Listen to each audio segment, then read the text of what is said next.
Boa tarde a todos. Primeiro, agradecer a oportunidade, a Casa Unesco SOST, base transcriativa aqui na Gamboa, no Morro de São Paulo. Primeiro, antes de me apresentar, eu gostaria de fazer uma autodescrição, tá? Estou sentado com a camisa com estampa africana, sou negro, de pele escura. Ao meu lado, tenho mais meu amigo, o Afrochef Jorge Washington, já já ele vai se apresentar também. Enfim, estamos aqui hoje para mais uma mesa de conversas e gostaria de conversar com o Jorge. Já apresentei você para falar um pouquinho sobre quem é você e dizer um pouquinho sobre o nosso tema da nossa conversa hoje. Eu achei interessante, boa tarde, bom dia, boa noite, já que você vai assistir outro dia, não sei que horas, madrugada.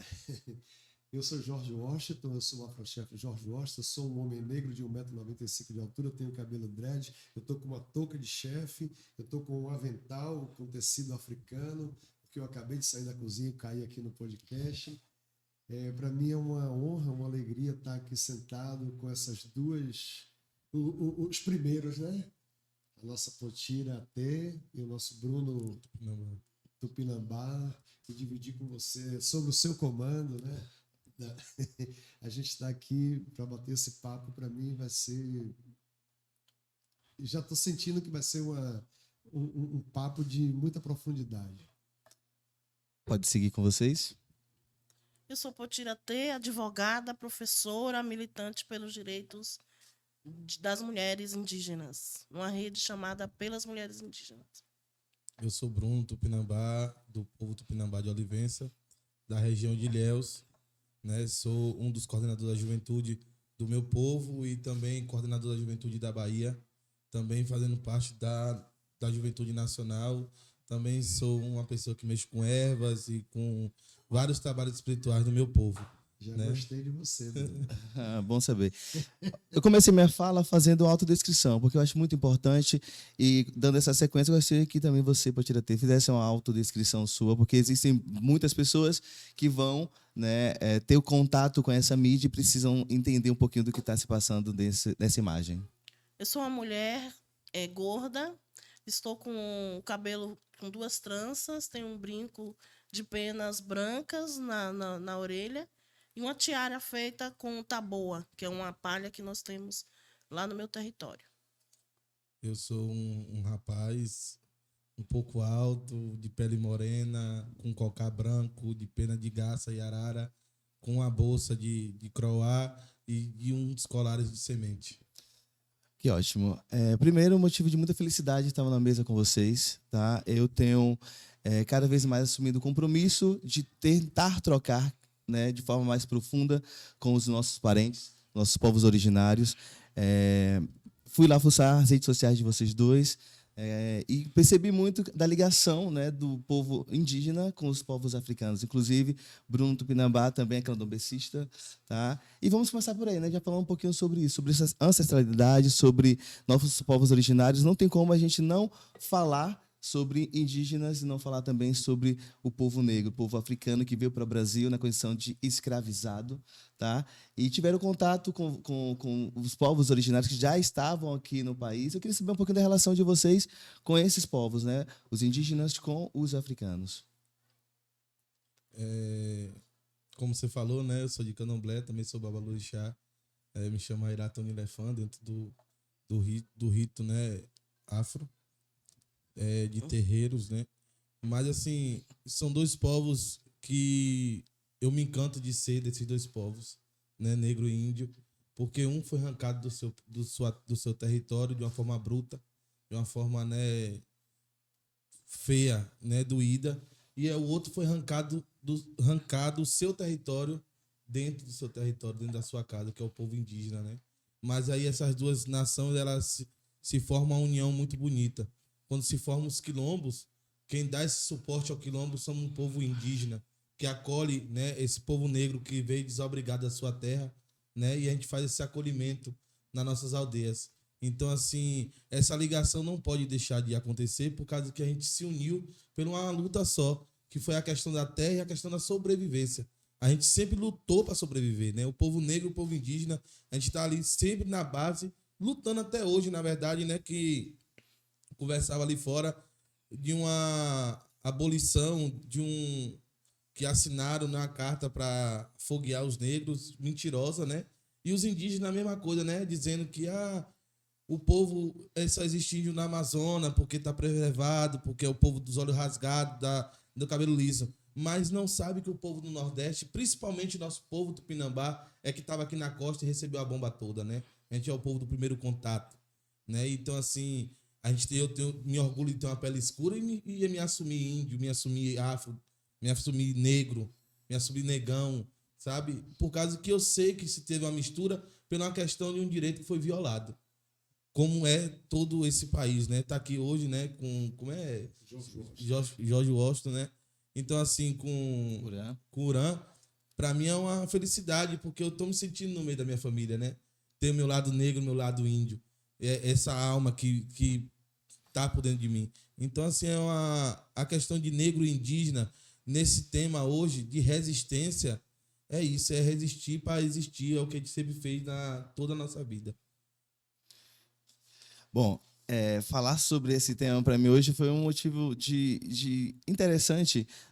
Não falo nem mais de alegria, porque é o seguinte, eu cheguei e trouxe esse livro aqui, né, que conta história sobre Maria Filipa, uma grande heroína, mulher preta, super importante nesse momento da independência do nosso estado, e que lutou junto com os indígenas também, né, os tapuias, que é mais um braço dos tupinambás aqui na região, né, é povo que lutou bravamente para poder resistir a essa história tão importante e observar hoje o trabalho que você tem feito, Potiratê, com as mulheres indígenas. Queria que você contasse um pouquinho sobre esse trabalho de jurisdição, né, de procurar lutar pelos direitos das mulheres de forma nacional, inclusive, não só local.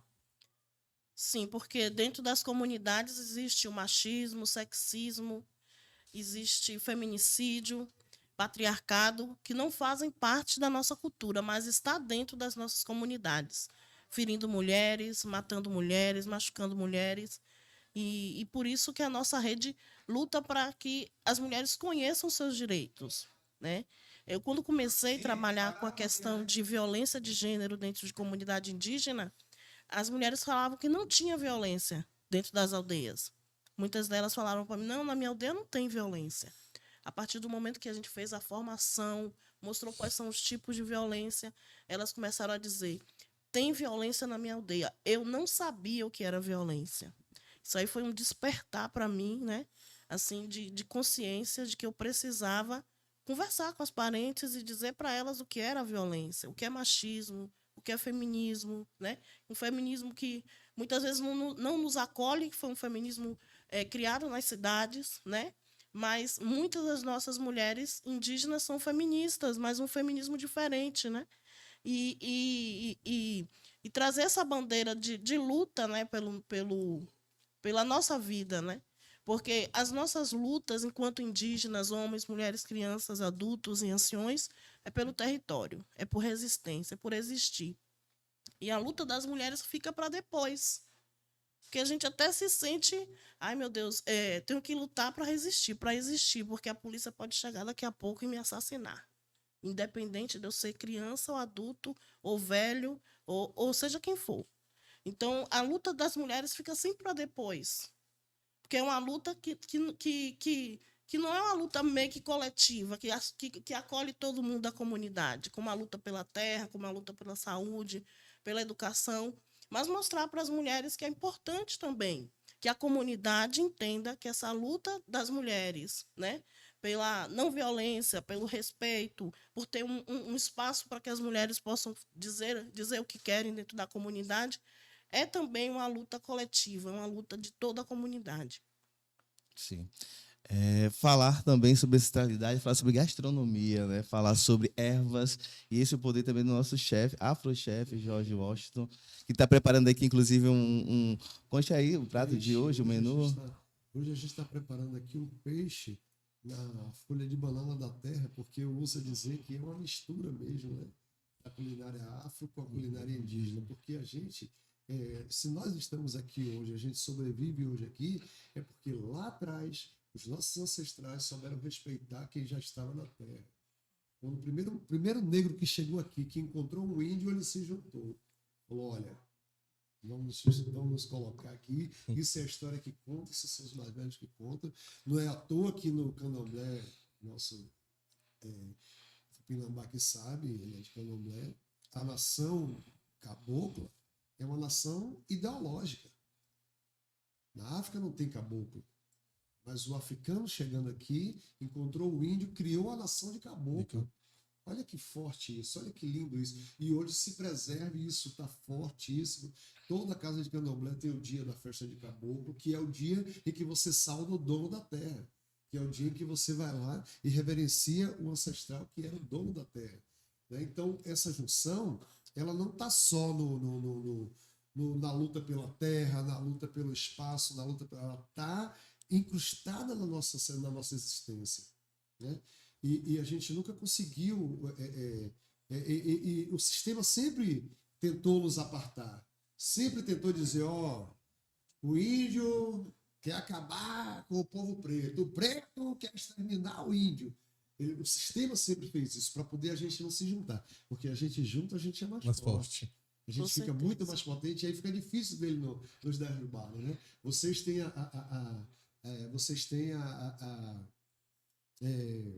o conhecimento das ervas.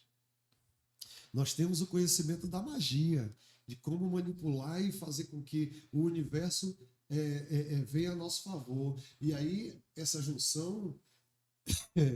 Que mistura maravilhosa. Essa mistura nos fortaleceu potentemente. E hoje a gente está aqui falando de resistência, falando de vitória. Desculpa, é porque me deu uma vontade de tossir agora, não sei nem por quê. É porque não tem uma erva para eu... Estar junto com os nossos é fazer esse movimento real de revolução, né? Um movimento de transformação. Eu faço um movimento em Salvador chamado Baile Pente, que é uma festa preta, e eu coloquei como ideais do Pente a gente toda edição da festa a gente colocar isenção para os povos indígenas, para as pessoas trans. A gente precisa cada vez mais entender que nós precisamos estar juntos. Né, estar juntos por esse movimento de ocupação mesmo dos espaços e entender que aquilo que é nosso por direito precisa ser retomado, né, acima de tudo. Eu queria saber de vocês quais são as maiores dificuldades de ser um indígena hoje no Brasil. A gente sabe que a gente passou por um processo político muito complicado, né, com um presidente que não estava nem aí para o meio ambiente, não estava nem aí para as mulheres, né, para os direitos dos LGBTQIAP+. E queria saber de vocês quais são as maiores dificuldades de ser um indígena no Brasil. São muitas, né? Primeiro, o Brasil nasceu de uma grande fake news, né? De uma grande mentira, né? Que é o descobrimento do Brasil. O Brasil foi invadido. Nós já estávamos aqui, né? E essas mentiras se perpetuam, né? Ao longo dos séculos, em que se diz que Tupinambá não existe mais. Nos livros de história do Brasil, dizem que não existe mais o povo Tupinambá. E nós estamos aqui resistindo. Eu estou aqui, eu sou viva, eu tenho carne, eu tenho ancestralidade, eu tenho história. São 8 mil habitantes de Tupinambá, só aqui na região. São 8 mil Tupinambá. Em Olivença. Em Olivença. Então, acabar com essas mentiras que falam. O povo Tupinambá de Olivença está em processo de demarcação do seu território, quando uma mídia comprada, que está a serviço do grande capital, vem sempre falando que nós somos supostos índios, que nós somos invasores, que nós somos ladrões de terra, né? Colocando as pessoas contra o nosso movimento, né?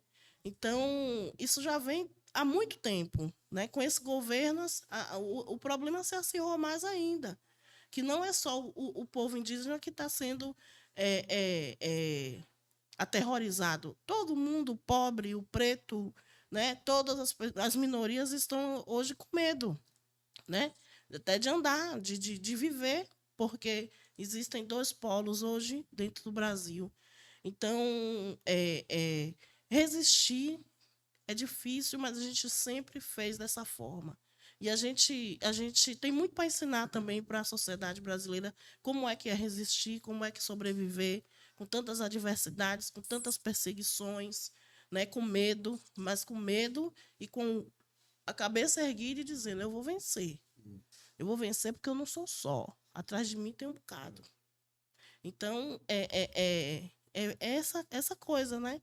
Da gente estar vivendo, resistindo e vamos vencer a luta. Sim.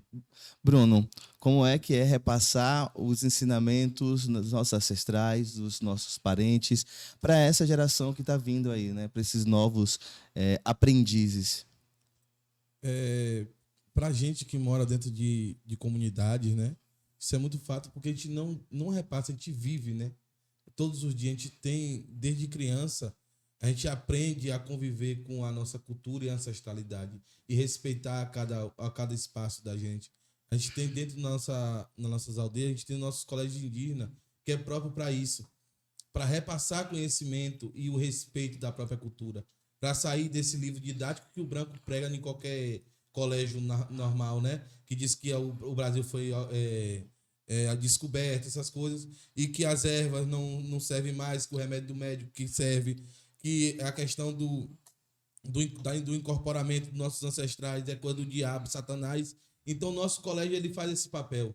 E eu também, né, como coordenador de juventude, juntamente com mais 14 coordenadores de juventude, a gente faz esse papel de espiritualidade mesmo. A gente vai lá com o mais velho, busca lá, e o mais velho dá aquela autorização e a gente faz, a gente não deixa morrer. Principalmente a espiritualidade e a questão da relação da gente com a mata, com a folha, com a água, com o ar, com o fogo. Porque a gente sabe que a gente só resistiu até hoje porque teve um povo lá atrás que, né, resistiu pela gente. Sim. Então é muito fácil para a gente que mora dentro da comunidade. Mas para aqueles. Aí é o que a gente faz o resgate daqueles que foram, de uma forma, sair das comunidades. E teve que ir embora, foi expulso, porque a gente teve uma revolta do Caboclo Marcelino, que foi um grande cacique do nosso povo. Que quando teve a revolta, que a polícia foi atrás de Marcelino, muitos do nosso foram embora para outros cantos. Então essas pessoas estão voltando. E aí sim a gente cria essa consciência nas pessoas, que quando chega na aldeia, ela tem que se conectar de novo com a natureza, ela tem que se conectar com os nossos encantados, tem que se conectar com a folha, com a mãe Jurema, com todo esse povo que nos antecedeu antes da gente, que é a nossa força hoje. Então, assim, a nossa luta é essa, mas assim, é muito fácil porque a gente tem nosso colégio indígena hoje, né? A educação diferenciada, qual ela faz parte dessa educação, é uma professora, né? Lá, que está lá dentro também ensinando, né? As leis, né? A cultura, a língua, o jeito de manusear a folha, o jeito de fazer o banho de folha, o jeito de preparar o chá. Então, esse colégio da gente, essa educação diferenciada da gente faz esse papel. Essa forma de aquilombamento, né, que acontece muito na nossa história também, né, Jorge? Você queria falar? Pode. É que existe a educação escolar indígena, que é essa que vem pelo governo do estado da Bahia, e temos a educação indígena, né? A educação escolar indígena, a gente inclui matérias que são da nossa cultura, como cultura indígena, como identidade de cultura, como tupi, e a educação indígena ela é feita no dia a dia. A gente não separa, nossas crianças estão sempre com a gente. A gente está lá pescando, a criança está junto. Está ralando mandioca, a criança está junto. Está na reunião, a criança está junto. A gente deixa as crianças participarem das nossas reuniões. Nosso ritual, as crianças Tá no ritual, as crianças estão junto. Então, ele aprende fazendo, aprende imitando, aprende participando no dia a dia da nossa comunidade. Estar entre os nossos é importante? Muito. Porque juntos somos mais fortes, já dizia esse grande Martin Luther King, né? Juntos somos mais fortes. Eu vou escutando aqui, porque é incrível, cara. Nosso país ele é um país desigual, ele é um país, vou usar a palavra bem chula mesmo, é um país escroto. O Brasil é um país escroto. Olha a riqueza dos relatos que estão tendo aqui. Né? Esse povo vive lá parecendo que está isolado na mata, cara. E é ali em Olivença, do lado de Ilhéus, que todo mundo sai para passear, para conhecer. Bora para Ilhéus, passar um fim de semana na praia. E olha a força dessa cultura que está ali. E engraçado, Ilhéus, as né? pessoas entram e saem de Ilhéus sem saber que existe um povo indígena. Existe um apagamento da nossa existência. Naquela estância lá. Mas nunca fui numa terra indígena. Olivença é terra indígena, é a nossa aldeia-mãe. Nunca fui vou lá, tomei um banho de água na estância mineral e vim embora. Para você ver como o sistema é escroto, sabe? Puxando cá para meu povo, o povo negro, que nós também somos resistência, nós estamos nesse país o tempo inteiro afirmando o nosso existir, o tempo inteiro dizendo não é dessa forma que vocês pregam. Eu não vou me ater aqui à violência policial, aos baixos índices de educação. Eu vou me ater mais ao dia a dia, ao embate do dia a dia. Sabe, você chega numa...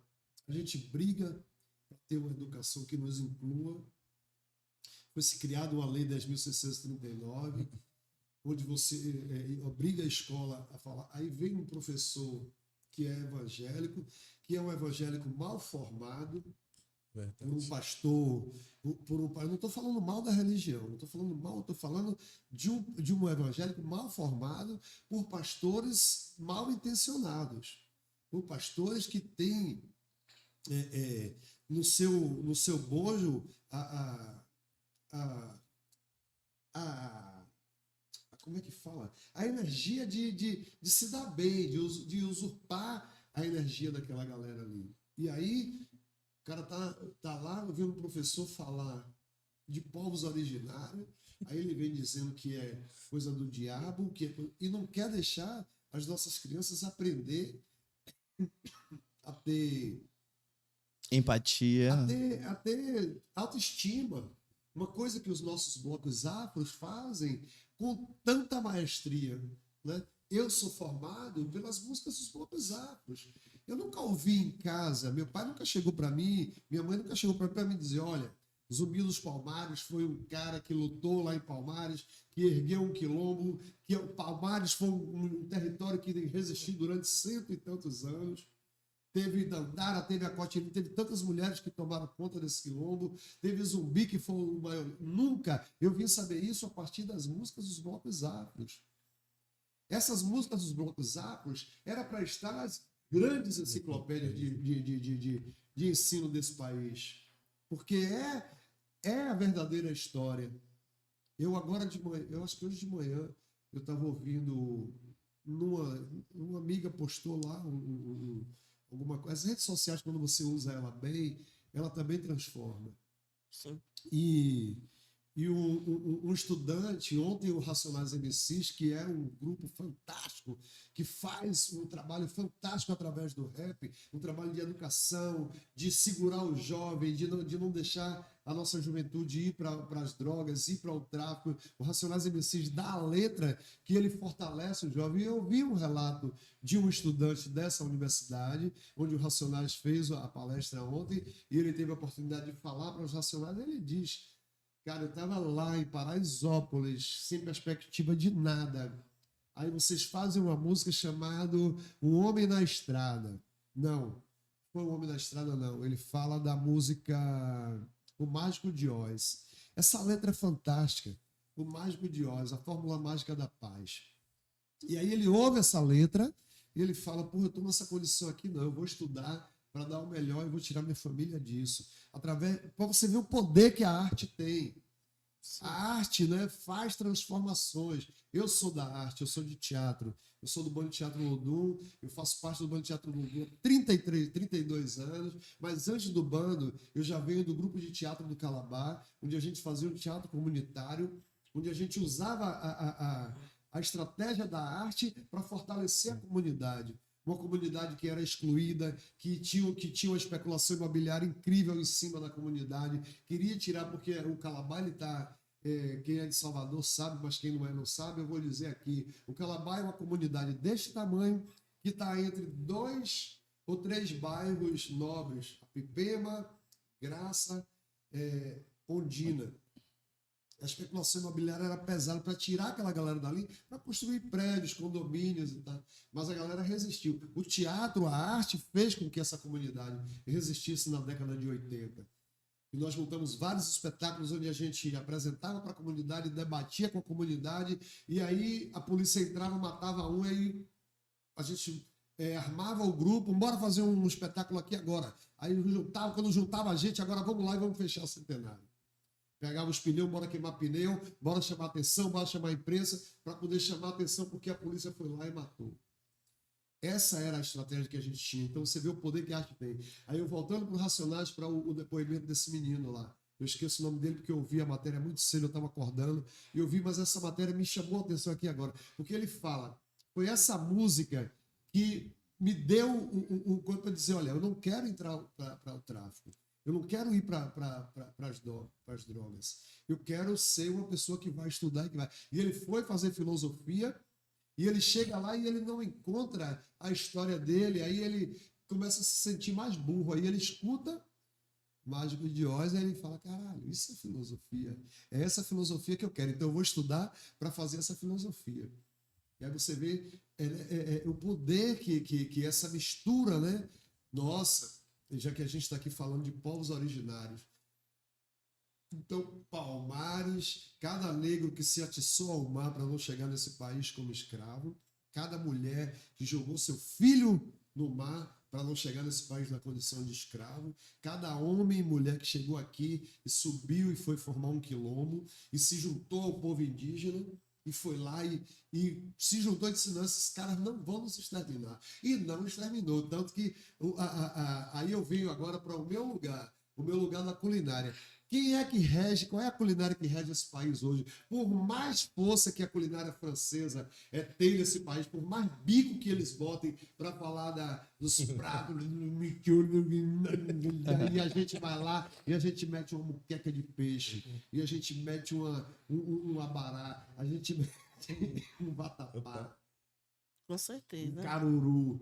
E aí você vai para o Rio de Janeiro, uma feijoada carioca, você vai para Aracaju, uma feijoada sergipana, que é aquele feijão com todas as verduras. Aí você vai adentro ao sertão, tá lá a macaxeira dando o recado. A maniçoba. Mais para dentro tá o maxixe, tá o feijão verde, tá todos os grãos verdes lá, né? Dando a regra. Você vai para o Pará, a folha da mandioca. Né? A maniçoba tá lá fortíssima. Que tá lá e tá aqui também no Recôncavo Baiano, lá em Santa Amaro, né? Isso. Região preta também. Então é essa nossa junção que não Essa deixa mistura, que né? eles tomem conta desse país de uma vez por todas. Por mais que eles são violentos, nós somos pacíficos. A gente faz aqui o debate.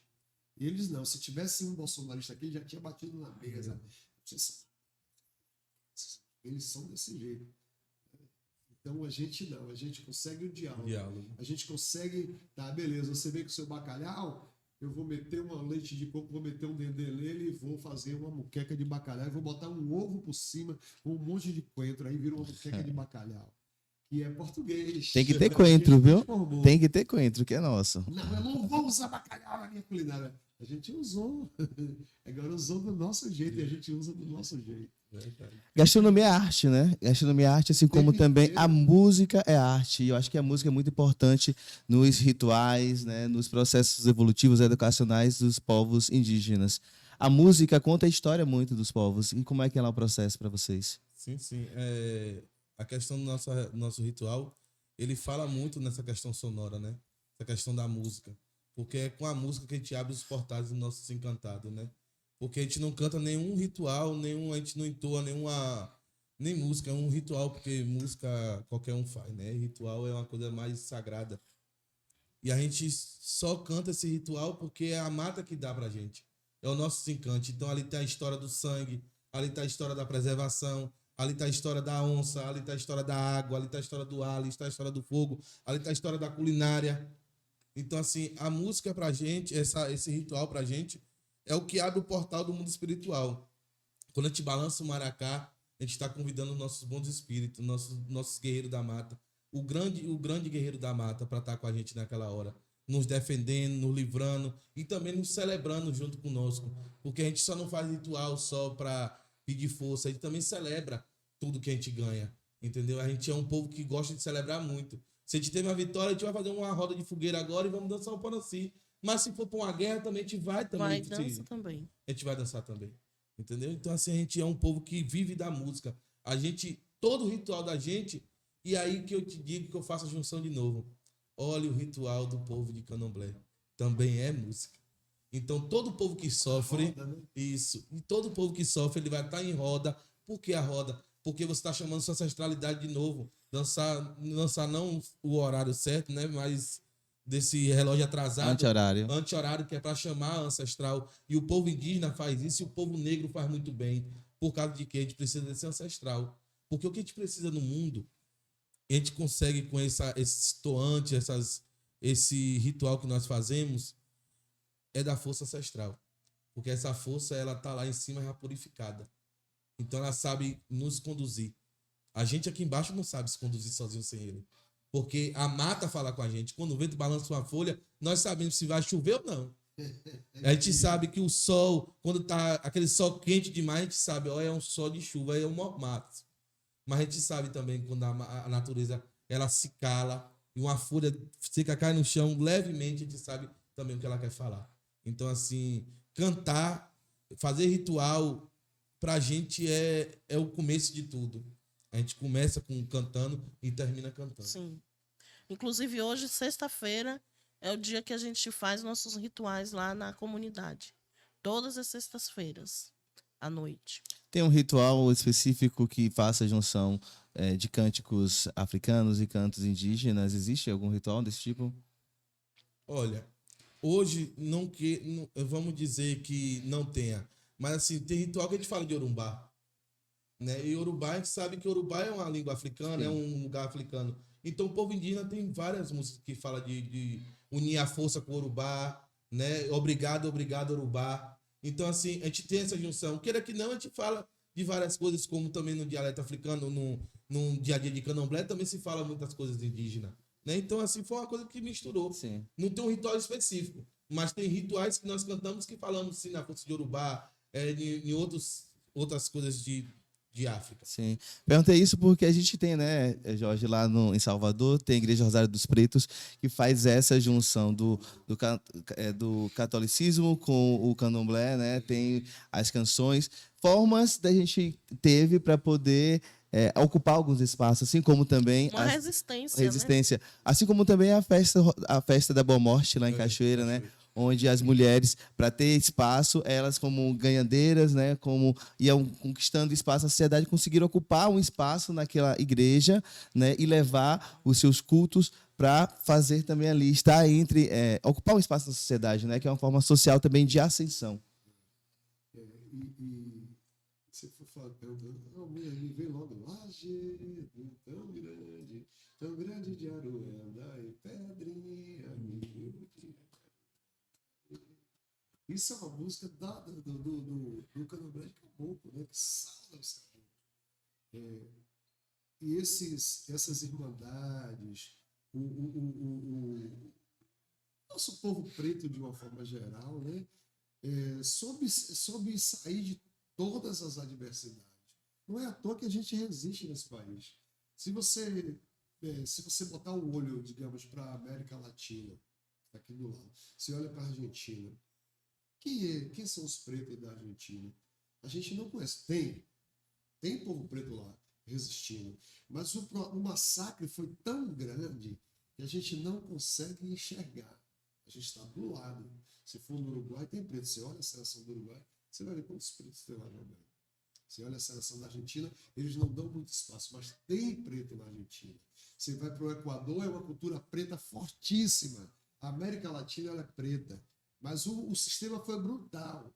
Aí eu volto a afirmar. No Brasil, nós soubemos, né, a gente conseguiu se juntar e se fortalecer de uma forma que, por um massacre tão pesado que foi como é até hoje, e a gente consegue estar aqui num espaço como esse, cozinhando a nossa comida, mostrando o nosso artesanato, mostrando a nossa cultura, mostrando a nossa existência, né, com muita dignidade, com muita beleza, com muita firmeza do que a gente sabe o que a gente está fazendo aqui.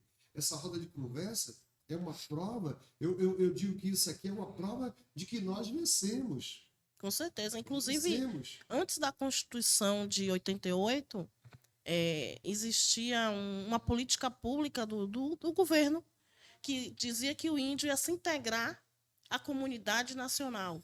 Quer dizer que o índio ia se misturar tanto que ia perder sua ancestralidade, sua identidade, ia ser brasileiro como qualquer outra pessoa. Só que em 88 veio a Constituição Cidadã, o movimento indígena muito articulado, unido, conseguiu aprovar uma Constituição e que dizia que o direito originário, né? Nós, povos indígenas, temos direito originário, quer dizer que é anterior à formação do Brasil. E isso nos deu um fortalecimento, autodeterminação, terra tradicional, tudo isso fez com que a gente dissesse, não, nós existimos e vamos continuar existindo. Não quer dizer que eu vou deixar de ser indígena porque eu fiz direito. Ele não vai deixar de ser indígena porque ele teve um ancestral também negro nele. Né? Como eu tenho também, como todos nós brasileiros temos, né? Então, para a gente, assim, é um marco histórico a Constituição e dizer que a gente resiste e vai continuar existindo, né? Porque nós não deixamos de ser indígena porque estamos aprendendo as coisas que não são da nossa cultura. Nós aprendemos para continuar existindo e para fortalecer ainda mais o que é nosso, que é a nossa ancestralidade. Eu imagino que vocês já devam ter participado de outras mesas e corriqueiramente sejam perguntados sobre preconceito, sobre discriminação, né? Existe, óbvio que a gente sabe que existe e bastante, mas não quero nem perguntar isso, quero entender o ponto de vista de vocês, como e quais seriam as soluções para que a gente não precisasse mais responder a essa pergunta. O que o Brasil precisaria fazer, quais os lugares precisaremos ocupar para que essa pergunta não seja mais feita para a gente? Partindo da educação, né?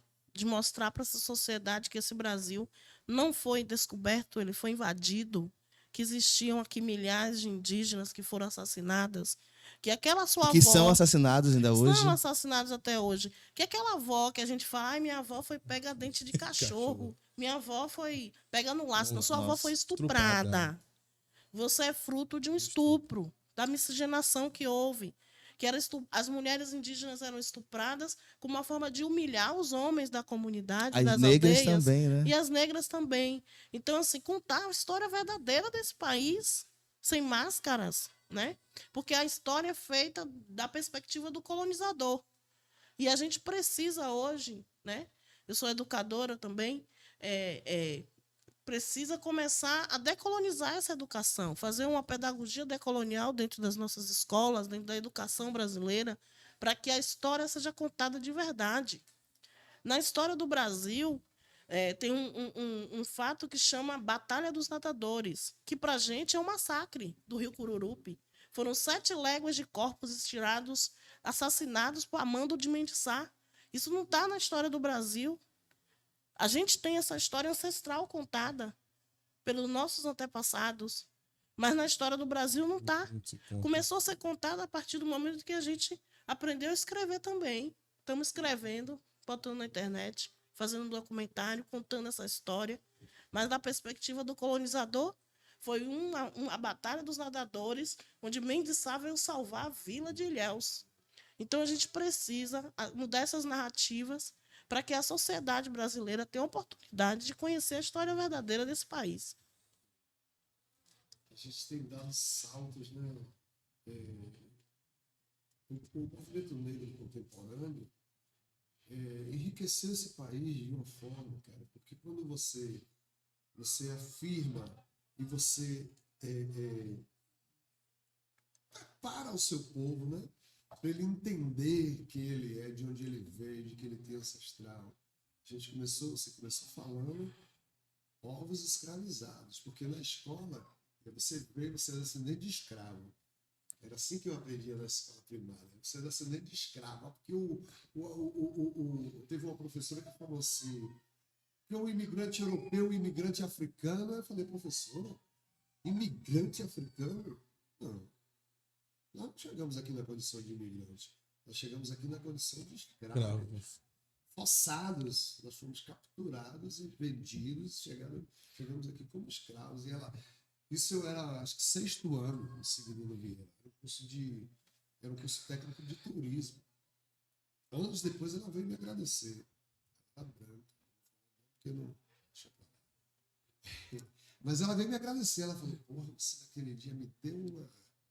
Ela ainda usou o tempo. Você me deu uma tabaca na sala que eu fiquei sem voz. Eu tive que voltar para estudar. Mas quem me preparou foi o movimento negro.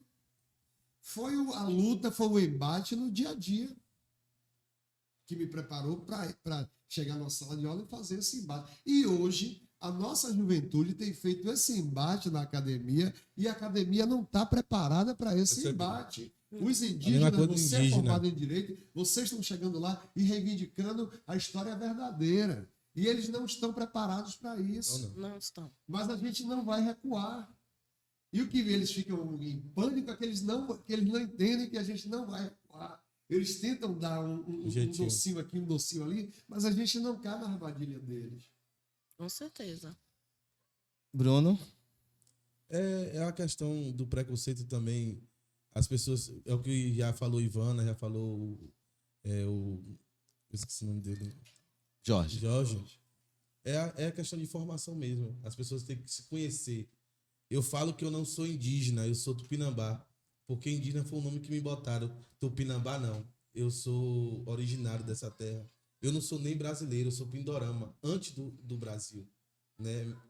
Antes do Brasil ser arrancado todo para o Brasil. Porque não sei para que ter um nome se não existe hoje. Arrancaram todo, levaram, venderam, só deixaram o nome, né, Brasil. Mas eu sou pindorama, então eu sou da terra de Palmeiras ainda, na terra da preservação. Eu sou tupinambá, eu não sou indígena, eu não sou índio. Então, quando fala assim, você não é índio, eu me acho até orgulhado. Eu não acho nem como preconceito. Porque eu não sou indígena verdadeiro. Eu sou tupinambá, eu tenho um povo. E o nome indígena deram pra gente para separar a gente desse povo que nós vivemos e crescemos. Então eu não sinto preconceito quando me chamam que eu não sou índio. Tá? Ô Bruno, as escolas, a minha filha estuda numa escola, que é a Escola Experimental lá em Salvador, que é uma escola que trabalha a formação inclusiva. Tá? E aí minha filha falou assim, tem 10 anos, você sabia que os índios não são índios? Aí eu falei, como não são índios? São povos originários. 10 anos. Eu achei fantástico, mas é mesmo. Imagina. porque ela aprendeu na escola. E essa escola que a gente precisa ter. Comigo. Ó, nosso tempo já está acabando. Eu gostaria de agradecer pela fala de todos. Aproveitar esses últimos minutos para que cada um possa falar o seu Instagram, sua rede social, para que as pessoas possam buscar conhecer mais um pouquinho sobre a história de vocês, tá? Começar por Potiratê. Potiratê, Tupinambá, né? Potira com TE no final e Y. E a rede pelas mulheres indígenas. O meu é Bruno Airá Tony Lefan, né? É só botar lá, é o único da vida que tem lá no Instagram. Jorge Washington R. Ou, se você quiser saber do meu trabalho com a culinária musical Afrochef. Ou Afrochef Jorge Washington. Porque eu trabalho de várias formas na rede, né? A cada momento eu coloco uma situação. Tá, Hoje aqui eu estou atuando como Afrochef. Aí eu tenho usado a rede de Afrochef Jorge Washington. Tá bom, obrigado a todos. O meu Instagram também vou deixar aqui para vocês, @uranrodrigues. Tem também o @ do projeto Pente, que é @upente_a festa. Eu quero agradecer a Casa Unesco, SOST, Base Transcriativa por esse convite, que possam vir mais e mais e mais borogodês, tá? E axé e arro para todos vocês. A Ueri. Olha o jogo do Brasil.